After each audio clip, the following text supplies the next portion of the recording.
you can't very well use it as your shtick, call yourself gay wonk, have that affectation, and then object because a comedian who you yourself have attacked is now mocking you in return. Or you can object to it, but grow up, dish it out, take it. Well, that's not how it works at Vox. And so he went on this endless Twitter pout rant that every leftist in America retweeted. Now, Crowder is funny, I think. If you don't think he's funny, that's fine. But 3.8 million people have subscribed to his YouTube channel. That's triple the size of our YouTube channel. And he gets tons of views. And he's also on a paywall channel called Blaze TV with Glenn Beck. So he's a pretty big deal. He's not as big as Tucker Carlson on Fox News, but he's pretty big on the internet. So lots of leftists were retweeting and liking Carlos Maza because they hate Steve Crowder. And YouTube, well, at first, they held the line. The company replied to Maza directly and publicly. Let me read what they said. They said, "Thanks again for taking the time to share all of this information with us. We take allegations of harassment very seriously. We know this is important and impacts a lot of people. Our teams spent the last few days conducting an in-depth review of the videos flagged to us, and while we found language that was clearly hurtful, the videos as posted don't violate our policies. We've included more info below to explain this decision. As an open platform, it's crucial for us to allow everyone, from creators to journalists to late-night TV hosts, to express their opinions within the scope of our policies. Opinions can be deeply offensive, but if they don't violate our policies, they'll remain on our site. Even if a video remains on our site, it doesn't mean we endorse or support that viewpoint. There are other aspects of the channel that we're still evaluating. We'll be in touch with any further update." So that's what they wrote back to Maza on June 4th. Pretty free speechy to me. And look at this, Steven Crowder celebrated. He said, "Team YouTube made the right decision. If they banned us, they'd have to ban." And then you see he linked to this video of other political comedians saying very rude things, including about the sexuality of someone they were attacking. Take a look. "You're the presidents, but you're turning into a real prick-tater." Sir, you attract more skinheads than free Rogaine. You have more people marching against you than cancer. You talk like a sign language gorilla who got hit in the head. In fact, the only thing your mouth is good for is being Vladimir Putin's holster.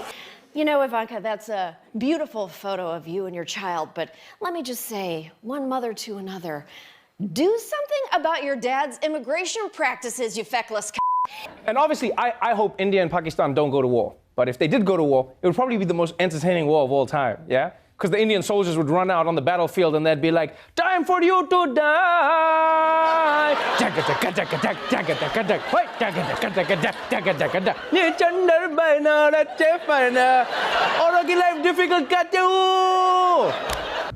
Ask lots of questions about this and that. About this and that. Sometime at night, call below, look up in sky and say, "What the hell going on up there? Do UFO live on other planet, phoning home like E.T.? Call below, read on TV about white people getting deducted by alien, sticking all kind of hell up their butt. And that's a damn thing." Yeah, so that's a free speech victory, eh? Gotta tell you, I was skeptical, I have to say. I really couldn't believe that YouTube was standing up for free speech. Well, I guess the wall of anger was ratcheted up in the face of YouTube's 4 explanations. And I wonder if there were some moves behind the scenes. I wonder if Barack Obama made a phone call or Hillary Clinton made a phone call to YouTube's owners, Google. Remember, Google is a 100% Democrat company. They fired the one guy who was conservative. Their senior executives are all Democrats. Their executive vice president, Eric Schmidt, offered to build Hillary Clinton's campaign website. Do you remember the senior staff meeting at Google the week Trump won? Here's a little bit of that. This is videos from their staff meeting after Trump won. As we started to see the direction of the voting, I reached out to someone close to me who was at the Javits Center where the big celebration was supposed to occur in New York City, somebody who'd been working on the campaign. And I just sent him a note and said, "Are you okay? It looks like it's going the wrong way. And I got back a very sad, short text that read, "People are leaving, staff is crying, we're going to lose." Yeah, that's Google. The most telling was this woman, a senior Google executive, practically crying, saying the Hillary Clinton campaign was we. She spoke in the first person plural, as in it wasn't Hillary or they or them. It was as if Google and Hillary were the same thing. Do you remember this? That was the first moment I really felt like we were going to lose. And it was this massive, kick in the gut that we were going to lose. And it was really painful.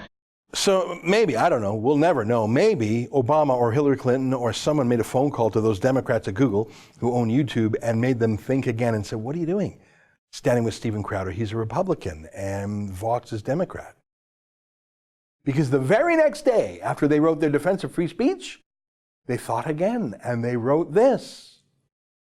Update on our continued review. We have suspended this channel's monetization. We came to this decision because a pattern of egregious actions has harmed the broader community and is against our YouTube partner program policies. Oh, really?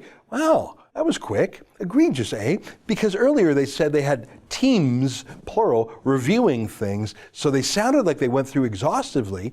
And voila, in one day later, they said, no, we're shocked. Shocked. A day ago, they weren't shocked, but now they're shocked. Was it really egregious, though? Was it a little bit like, was it like this? Weirdly shaped dicks, Jew face. Oh, sorry. No. That's not Steven Crowder. That's Carlos Maza himself. That's an excerpt from the Ezra Levant show. Every day, I do a video monologue, and then I interview an interesting guest, and then I end by reading my hate mail. But you've got to subscribe to it, which you can do at therebel.media/shows.